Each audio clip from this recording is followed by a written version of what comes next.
What's going on, everybody? It's JetsCentral coming back with the preview video for this upcoming 1 o'clock Sunday matchup between the New York Jets at the Washington Redskins. Okay, let's not beat around the bush.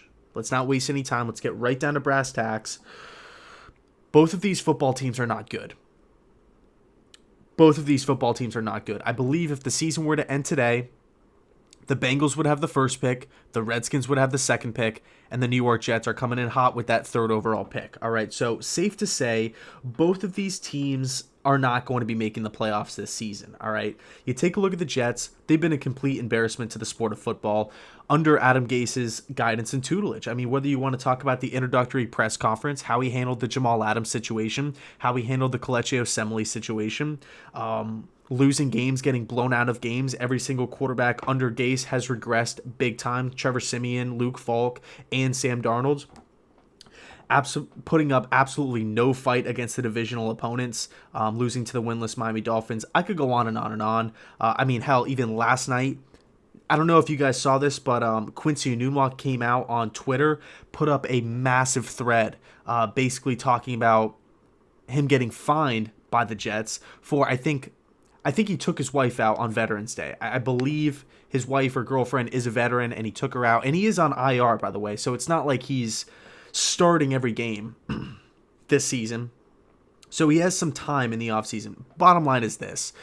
Quincy put up a ton of tweets basically saying how he was disappointed and how he was pissed off and how other New York Jets players were coming up to him saying what the team did to him is messed up. So once again, Adam Gase is burning bridges. Once again, Adam Gase is alienating players. And once again, creating a negative look upon this team for potential free agents and pretty much for, any single employee, whether it's front office, coaching staff, whatever, just overall creating a negative cloud over this franchise. So the Jets have not been good, and that's putting it lightly.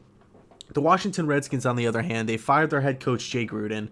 They have a young rookie quarterback in Dwayne Haskins, a guy who I really, really, really like as a prospect.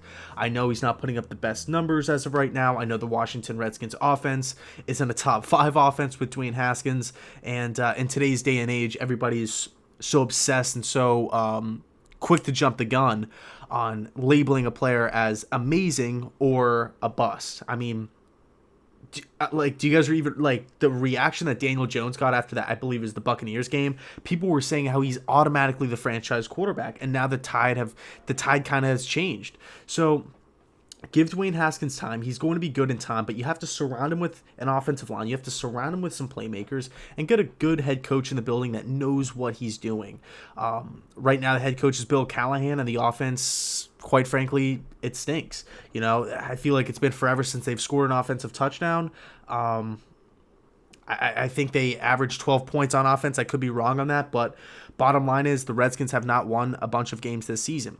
The difference between the two teams, the Jets have shelled out a lot of cash to guys like Le'Veon Bell, C.J. Mosley, Trumaine Johnson. We have a lot of cash invested in this team. Yeah, we do have some cap space available, but I feel like there's a handful of really, really, really big contracts on this Jets team, whereas the Redskins, they have a lot of young players in place. Of course, the Jets have some young players in place as well. Quinnen Williams, Jamal Adams. I like Marcus May. Got a couple other guys on the team. But all in all, you look at the Redskins, especially on the defense side of football. I mean, they have young cornerstones all over. I mean, I know they've only won one game this season, but still, they have talent. This is a team with a really high ceiling. In the future, I could see in 2, 3, 4 seasons, this team making a wild card push if they play their cards correctly moving forward in the off seasons, right? Nailing free agency, nailing the draft. I mean, just to name a few: Daron Payne, Jonathan Allen, Montez Sweat, Landon Collins. Who else? I mean, the Redskins are going to get Reuben Foster back at some point. I already mentioned Dwayne Haskins. They also have a nice third-round pick, wide receiver out of Ohio State, Terry McLaurin, who's been putting up some solid numbers this season. So the Redskins have players in place, but they're still not there yet. All right, so really, this isn't going to be, let's just call it like we see it. This isn't going to be the Super Bowl preview. All right, so it is what it is.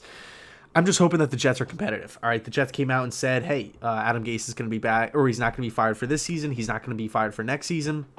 He's going to be here to stay, at least for the foreseeable future.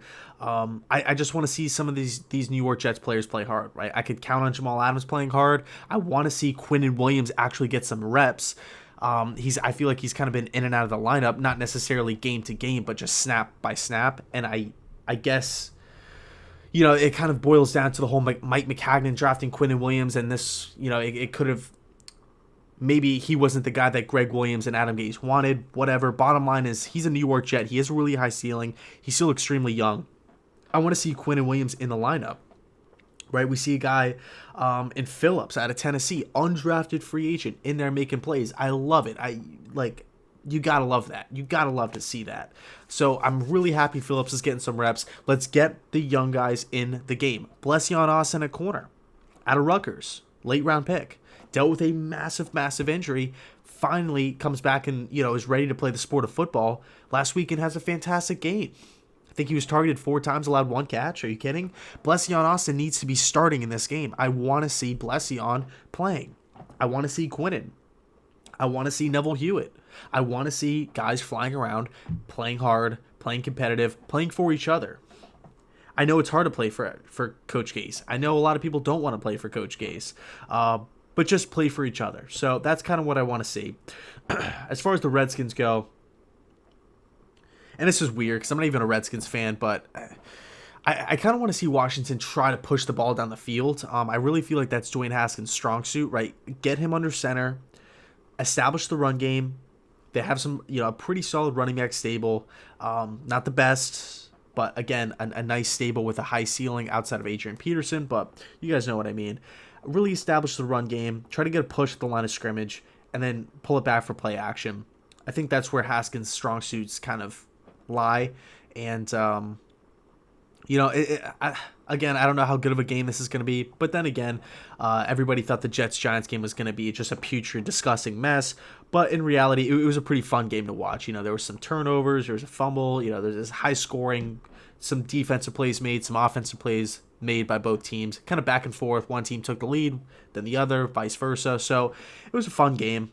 And this game's going to be in Washington, so I do expect a lot of Redskins fans to be at the game. The Redskins fans always show out. I have a lot of respect for the Skins fans. A huge following on YouTube, huge following on Twitter, Instagram.